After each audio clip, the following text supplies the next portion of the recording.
Le 25 janvier 1947, la pluie s'abat sur Miami sans relâche. Dans un manoir isolé, un homme lutte pour respirer. Ses mains tremblent, son regard se perd. Autrefois, son nom faisait trembler tout un pays. Aujourd'hui, il n'est plus qu'une ombre. Cet homme, c'est Al Capone, le roi déchu de Chicago. Celui qui avait fait de la prohibition un empire du crime. La tempête gronde dehors, comme un écho du chaos qu'il a semé toute sa vie. Les vagues frappent la côte, violentes, inépuisables. Capone, affaibli par la syphilis, murmure des mots que personne ne comprend. Sa famille veillait en silence. À cet instant, même la nature semble suspendue, témoin du dernier souffle d'un mythe américain. Lorsqu'il s'éteint, peu de journaux s'y intéressent. Le lendemain, la nouvelle de sa mort se perd entre les scores de baseball et les affaires politiques. Le gangster le plus célèbre du monde quitte la scène sans applaudissements, sans scandale. Seul le vent, en frappant les vitres, semble raconter sa chute. Son cercueil quitte Miami par le rail. Un train discret, quelques proches, pas de foule. Pas de cortège grandiose. Les photographes sont tenus à distance. Aucun flash, aucun cri. Juste un silence pesant. Un dernier voyage vers Chicago, la ville qu'il a façonnée et détruite à la fois. Sur sa tombe, un point de terre venu d'Italie, symbole de ses origines napolitaines. Le geste est simple, presque intime. Ceux qui l'ont connu échangent à peine un mot. Ils savent qu'un chapitre se ferme. Le monde a déjà trouvé d'autres monstres, d'autres légendes. Mais aucun n'aura jamais la même aura.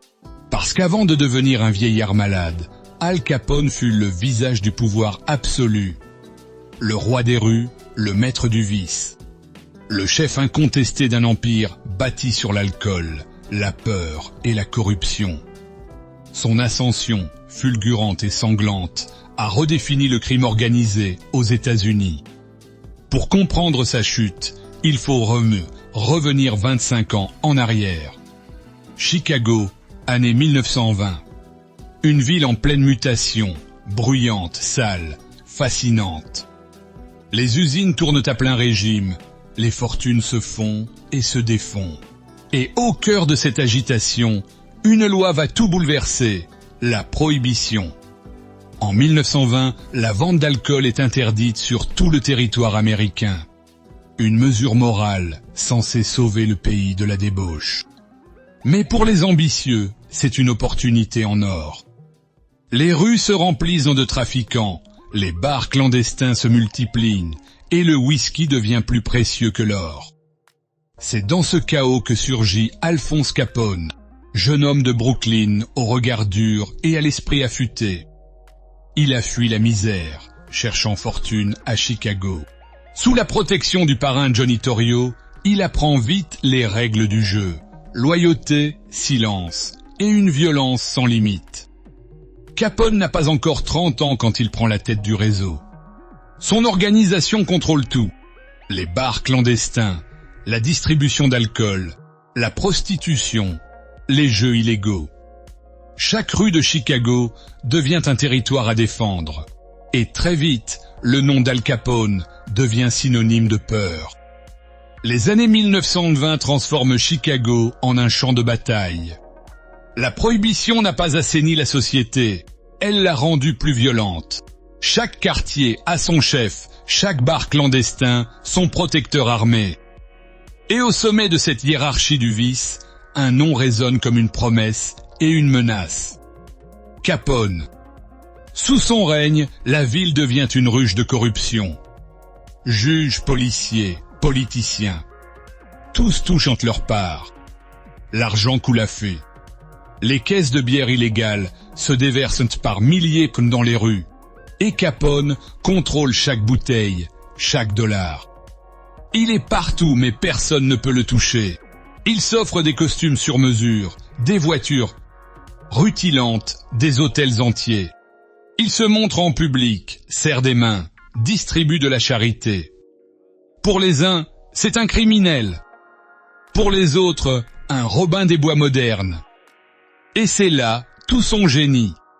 Il sait séduire autant qu'il sait faire peur. Son quartier général, le Lexington Hotel, devient une forteresse. Les téléphones y sont surveillés, les ascenseurs contrôlés, les couloirs gardés par des hommes armés jusqu'aux dents. Capone ne laisse rien au hasard. Son empire s'étend jusque dans les moindres recoins de la ville. Mais plus son pouvoir grandit, plus ses ennemis se multiplient. Les gangs rivaux veulent leur part du gâteau. Les règlements de compte se succèdent, les balles sifflent dans les rues. Chicago devient une zone de guerre où le sang coule plus souvent que le whisky. Parmi ses adversaires, un nom ressort. George Boggs Moran, chef du gang du Nord. La haine entre les deux hommes dépasse le simple business. C'est une question de territoire, d'ego et de survie. Chacun sait que l'autre ne reculera devant rien pour régner seul sur Chicago. Capone décide de frapper fort, une fois pour toutes. Le 14 février 1929, jour de la Saint-Valentin, 7 hommes liés à Moran sont attirés dans un garage du North Side. Des hommes déguisés en policiers font irruption, les alignent contre un mur et les abattent à bout portant, froidement, méthodiquement. Le massacre de la Saint-Valentin choque le pays. Les photos des corps ensanglantés font la une des journaux. L'Amérique découvre la véritable nature du pouvoir de Capone. Pour la première fois, il ne peut plus se cacher derrière les apparences. Le public commence à réclamer justice. Mais Capone reste intouchable. Il se présente aux reporters avec son éternel sourire et déclare « Je suis un homme d'affaires ». Il finance des soupes populaires pendant la Grande Dépression, joue au bienfaiteur. Son image publique brouille les pistes, tandis que son empire continue de prospérer dans l'ombre. Pourtant, le gouvernement fédéral commence à s'impatienter. Les meurtres, la corruption, tout cela échappe à la justice locale.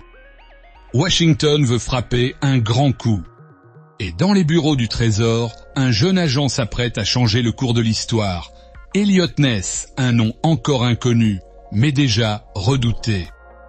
Eliot Ness n'a que 27 ans lorsqu'il reçoit la mission la plus risquée de sa carrière, démanteler l'empire d'Al Capone.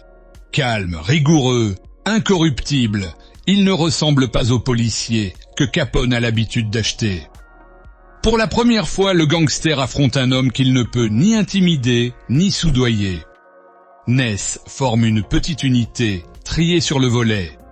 Des hommes jeunes, sans passé trouble, sans lien politique. Ils se surnomment eux-mêmes les Intouchables. Leur devise, aucune faiblesse, aucune compromission. Leur objectif, frapper là où Capone se croit invincible, ses finances. Car c'est là que réside le génie de Ness. Il comprend que le roi du crime ne tombera pas sous les balles, mais sous les chiffres. Pendant que la police échoue à prouver les meurtres, lui s'attaque aux registres comptables, aux revenus dissimulés, aux impôts impayés. Les Intouchables mènent une guerre silencieuse. Chaque nuit, ils infiltrent les entrepôts, détruisent les distilleries clandestines, saisissent les cargaisons d'alcool. Ils avancent méthodiquement, sans faire de bruit, laissant derrière eux un Capone furieux et déstabilisé. Mais la riposte ne tarde pas. Les hommes de Capone multiplient les tentatives d'intimidation. Menaces, pots de vin, attaques, rien n'y fait. Ness et son équipe tiennent bon, leur détermination devient une légende.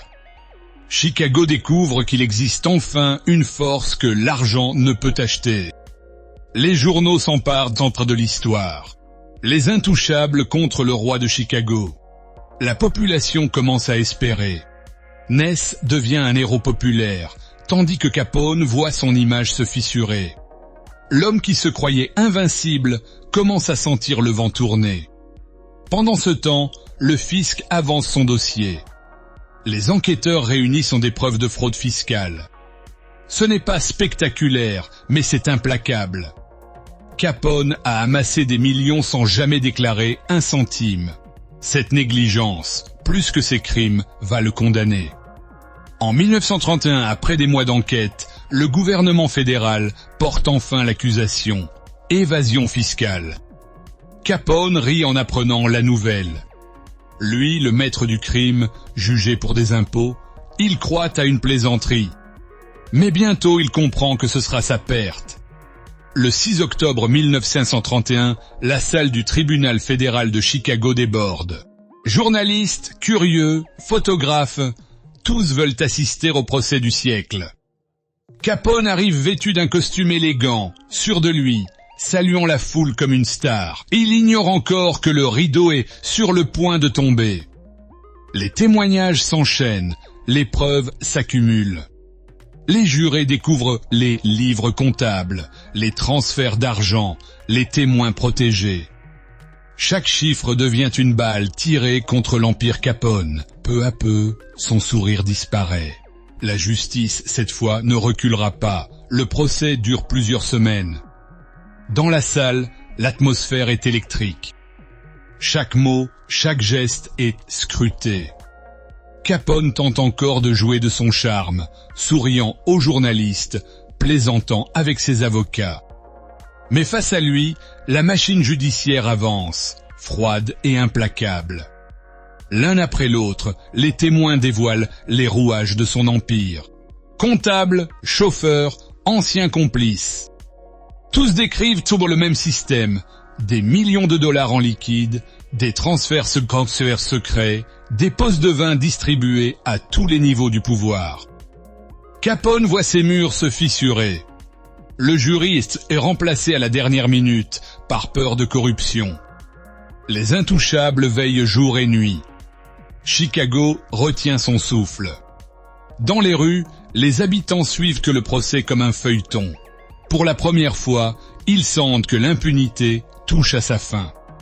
Le 17 octobre 1931, le verdict tombe. Coupable. Al Capone est condamné à 11 ans de prison fédérale, une amende de 50 000 $ et le paiement de ses arriérés d'impôts. L'homme qui se croyait intouchable vient de tomber.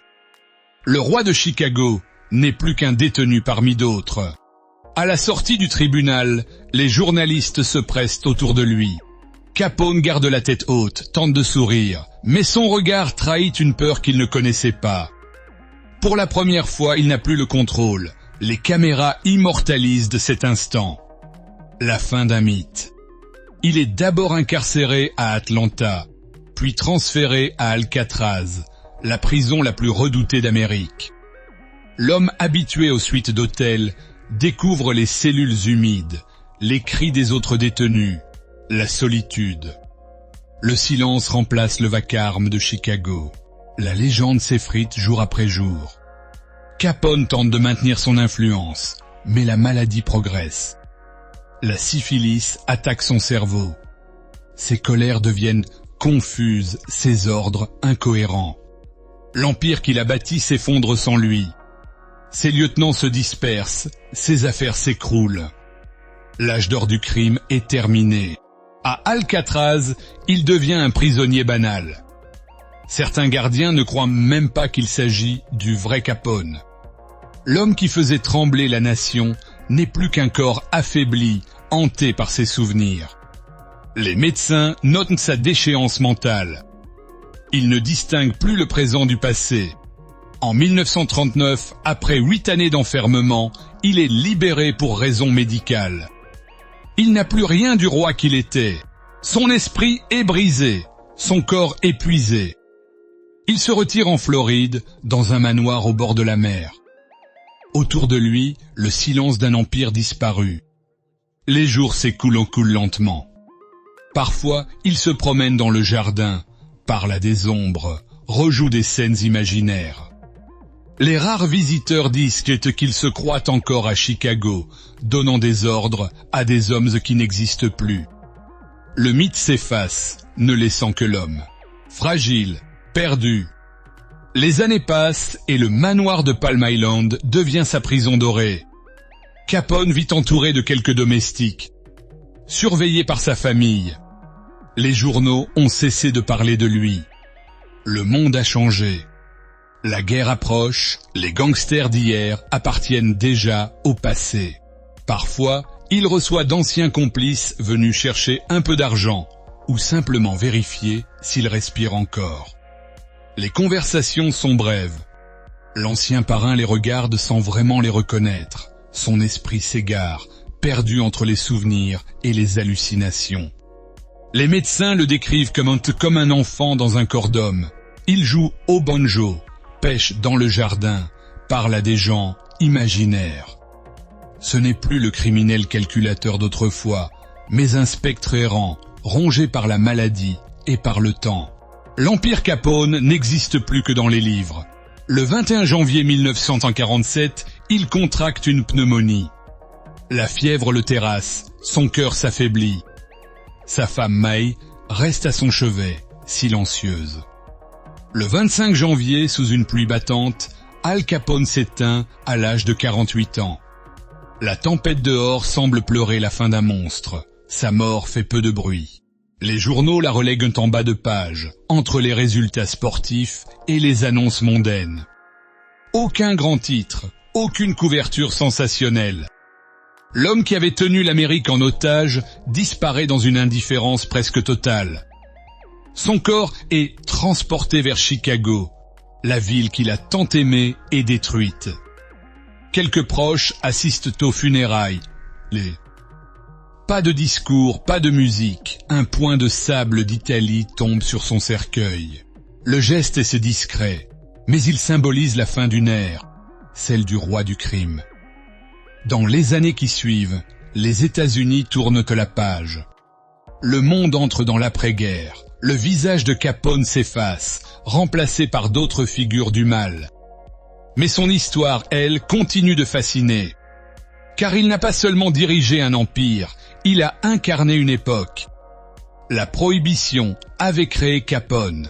Sans cette loi, il n'aurait été qu'un petit voyou parmi tant d'autres. Mais l'Amérique, en voulant imposer la vertu, a ouvert la porte au crime organisé. Et Capone a su s'y engouffrer, devenant le symbole d'un système corrompu jusqu'à la moelle. Son héritage dépasse la simple criminalité. Il a redéfini la figure du gangster moderne, charismatique, stratégique, populaire. Le cinéma, la littérature et la télévision s'en empareront, transformant le criminel en icône. De Scarface à Hollywood, Capone vit encore dans l'imaginaire collectif. Mais derrière la légende se cache une vérité plus simple, presque tragique. Al Capone n'était pas un génie, ni un héros. C'était un homme de son temps, né dans la pauvreté, nourri par la violence, piégé par son propre pouvoir. Et comme tous les rois, il a fini seul, déchu, oublié. Après sa mort, Al Capone devient plus qu'un souvenir. Il devient une légende. Les écrivains s'en emparent, les réalisateurs s'en inspirent. Son visage, ses cicatrices, son chapeau. Tout devient symbole. L'homme réel s'efface derrière le mythe, celui du gangster par excellence, du pouvoir sans limite. Dans les années 1950, les films noirs s'en inspirent ouvertement. Hollywood façonne un Capone romanesque, parfois monstrueux, parfois fascinant. Il incarne à la fois le rêve américain et sa corruption. L'homme qui a tout eu avant de tout perdre. Un miroir cruel d'une nation obsédée par le succès. Mais la réalité, elle, reste plus sombre. Derrière les costumes et les voitures de luxe, il y avait la peur, la mort, la souffrance. Les habitants de Chicago se souviennent des balles perdues, des familles brisées. Capone n'était pas une fiction, il était la preuve vivante que l'argent peut tout acheter, sauf le temps. Aujourd'hui encore, son nom hante les rues de Chicago. Des musées lui sont consacrés, des circuits touristiques suivent ses traces. Chaque bar clandestin restauré, chaque photo jaunie raconte la même histoire. Celle d'un homme qui a voulu être roi dans un monde sans trône. Les criminologues voient en lui un précurseur. Les mafias modernes ont repris ses méthodes. La discipline, la hiérarchie, la corruption politique.